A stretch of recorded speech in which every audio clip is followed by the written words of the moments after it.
এই যে এখানে ভাত নিয়ে নিয়েছি আর নিয়ে নেবো এই যে শিম ভাজা,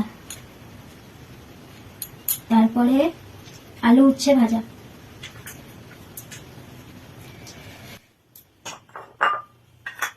তারপরে আছে হলো এই যে সোয়াবিনের তরকারি।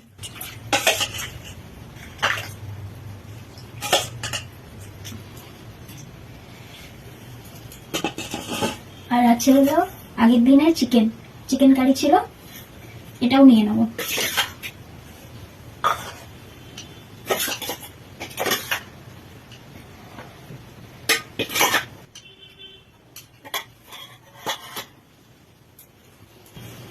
এই হচ্ছে আজকে আমার মেনু।